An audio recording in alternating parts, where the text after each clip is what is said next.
پسر بیا. داداش چیکار بیا میکنی؟ یک ثانیه، کتفمون بیا. داغونه.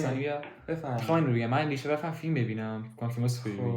بعد اسپانم کلا دوست دارم. رفتم فیلم اسپان ببینم. بهترین انتخاب کردی. بعد با خانم گفتم چرا فیلم سری شوفانگیز ببینم. بعد وقتی دیدم گفتم چرا اینقدر اینا فرق داره با سریای دیگه مثل توبی و تام و کلا اصلا یه حس دیگه داره. داداش خیلی متفاوته. دقیقاً کامل حس عجیبی داره. اگه میخواین بدونین با من همراه باشید.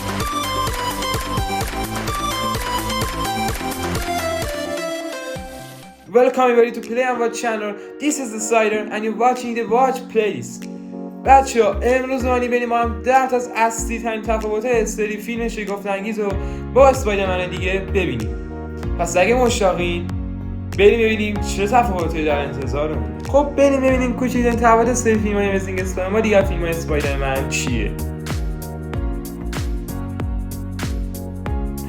کوچکترین تفاوتی که ممکنه 99% مشاهده‌اش کرده باشین اینی که ما تو این سری فیلم‌ها آسکورپ داریم. آسکورپ دیگه چیه؟ آسکورپ شرکتیه که یه جورایی پشت قضیه تمام سری فیلم‌های امیزینگه. یعنی چی؟ یعنی که این شرکتی که در سری فیلم‌های سم ریمی یعنی توبی مگوایر و سری فیلم‌های ام سی یو یعنی تام هالند وجود نداشت، این دفعه اینجا وجود داره و یه جورایی داره همه چی رو از دور پشتیبانی میده. این شرکت واسه که پدر مادر پیتر پارکر یعنی مری پارکر و ریچارد پارکر توسط سانحه هوایی کشته بشن و از اون ورم باعث شد که خود پیتر پارکر توسط عنکبوت رادیواکتیو به اسپایدرمن تبدیل بشه.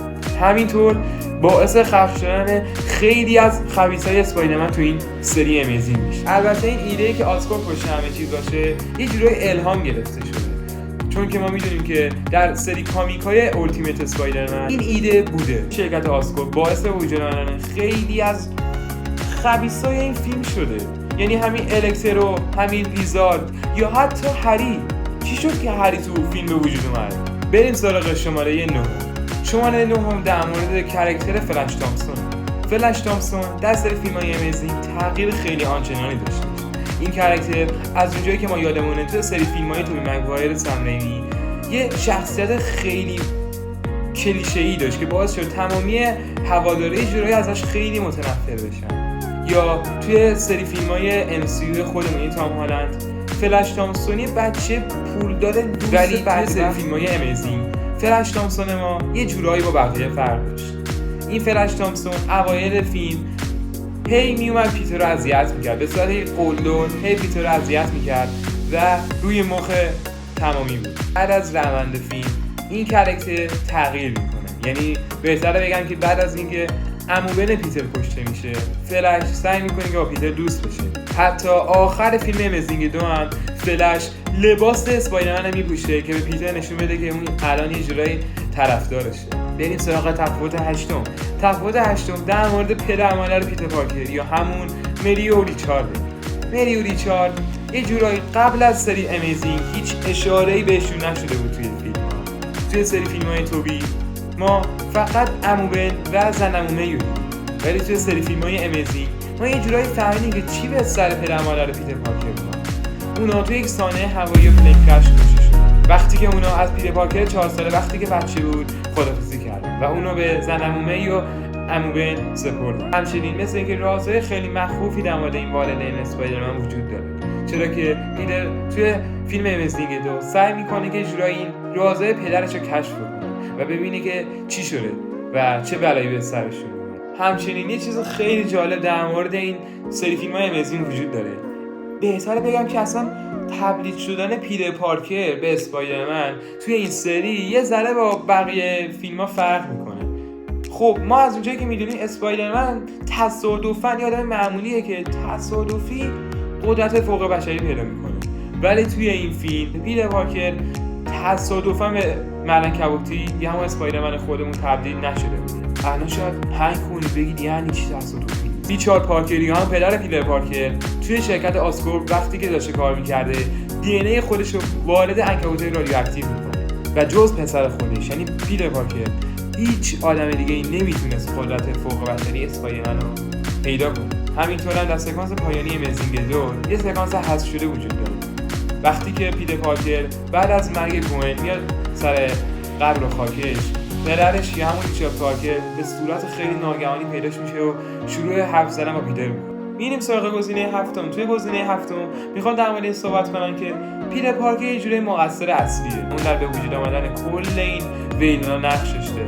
حالا این نقش داشتنش یعنی چی؟ پیتر پارکر سم ریمی همون توبی مگوایر رو میتونی بگیم که در به وجود آمدن خبیثاش هیچ نقش خاصی نداشت مگر گرین گابلین دوم یا همون هری آزبورن که اونم به طور خیلی ناخواسته و غیر مستقیم باعث تبدیل شدنش. از اون برم تام هالند در به وجود آمدن میستری و نقش چندانی نداشت و یه جوری میتونی بگی مقصر اصلی تونی استارک. اما قضیه واسه آقای اندرو گارفیلد در اینجا کمی متفاوته. اون باعث به وجود آمدن تمامی خبیثا شد. از جمله گرین گابلین وقتی که هری میاد با پیتر حرف بزنه و پیتر درخواست اون رو رد میکنه، یا حتی دکتر کرت کانرز اگه پیتر انقدر نمیخواست که بره دنبال پدرش یا ببینه چی بر سر پدرش اومده، قاعدتا دکتر کرت کانرز اون فرمولی که برای تبیینش به لیزارد بود رو نمیساخت و هیچ کدوم از این اتفاقا اصلا نمیفته. بریم سراغ تفاوت ششم. تو این تفاوت میخوام درباره این صحبت کنم که آیا پیتر پارکر خودمون وب شوتر خودش هم وب فوریدش رو خودش ساخته یا اینکه نه. از جایی که ممکنه شما از دیدن فیلم امیزینگ اسپایدرمن یک فهمیده باشید، پیتر پارکر ما بعد از سفارش دادن یه سری اجناس از شرکت آسکورپ شروع به ساختن تجهیزات خودش میکنه. ماسکشو میسازه، وب شوتراشو میسازه. از اونجایی که ما میدونیم توی سری فیلم‌های سم ریمی یا تام هالند ما اصلا متوجه چطور ساخته شدن تار اسپایدرمن نشدیم. توی سری فیلم‌های سم ریمی هم توبی مگوایر تار اسپایدرمن به صورت ارگانیک طراحی شده بود و اسپایدرمن از دستش تار می‌زد. این طراحی یک طراحی بسیار جدیدی توی صنعت اسپایدرمن بود که با اولین فیلم‌های توبی مگوایر ارائه شد.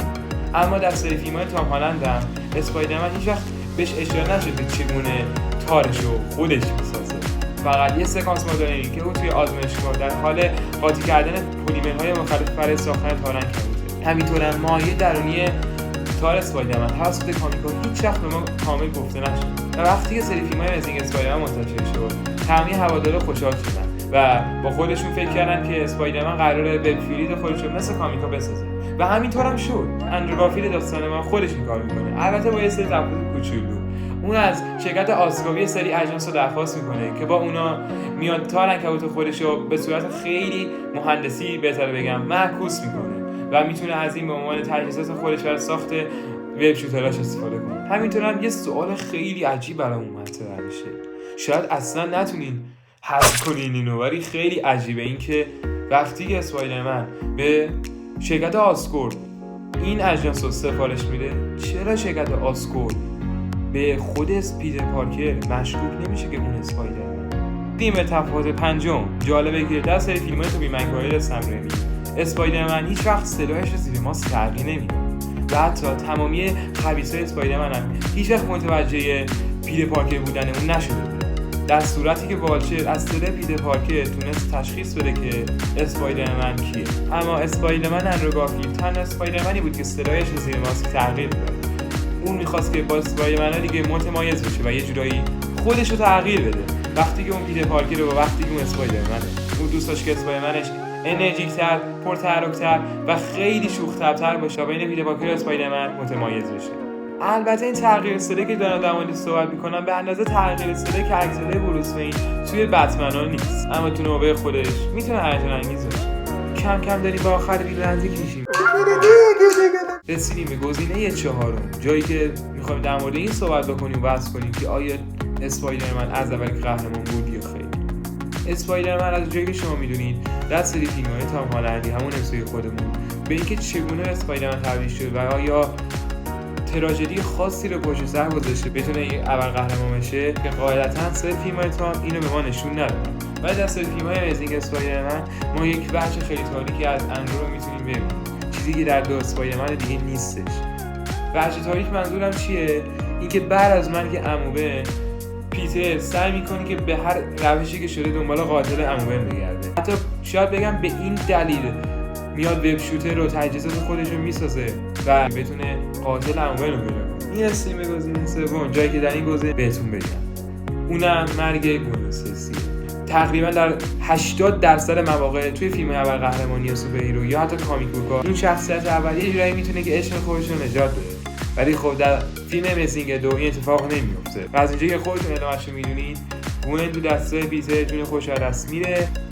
میرسیم به گزینه دوم. اینجا در مورد یک زن عمومه متفاوت میخوایم صحبت کنیم. جایی که روزمری هریس نه، مریسا تومایی نه، زن عمومی اندرو گارفیلد خودشون نشون میده. در واقع هر دوی مریسا تومایی و روزمری هریس یه شخصیت مادرگونه خودشون رو به عنوان حامی پیتر پارکر در تمامی فیلماشون اجرا کردن. ولی چیزی که باعث تفاوت در MMA سری فیلم‌های امیزینگ اسپایدرمن میشه جایی که اون بعد از قتل عموه نمیتونه با خودش بیاد. انگار که یه جوری رفتار پرخاشگرانه عصبانه داره که هی با پیتر هم جر و بحث میکنه و این نشون میده که اون هم نیز به حمایت پیتر نیاز داره، نه اینکه فقط مثل تمامی زنموها اونا پیتر رو حمایت کنن. در آخر میرسیم به آخرین تفاوت سری فیلم‌های امیزینگ اسپایدرمن با دو تا اسپایدرمن‌های دیگه. توی سری فیلم‌های امیزینگ اسپایدرمن سبک مبارزه کاملا متفاوت رو می‌بینیم. برای مثال میتونم بگم که آشتوبی کبیرمون وقتی که به سمت ویلنای خودش میخواست بره و باهاش مبارزه کنه، مثل بتمن و سوپرمن و اینا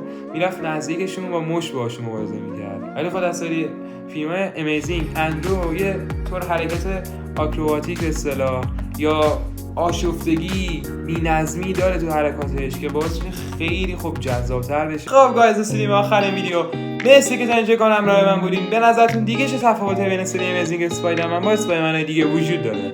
همچنین اگه از این ویدیو خوشتون اومد یادتون باشه که حتما این ویدیو رو لایک کنید، کانال پلی امواج رو سابسکرایب کنید و میتونید که از این به بعد هر کامنتی که دارید با ما اشتراک بگذارید. پس تا فعلا.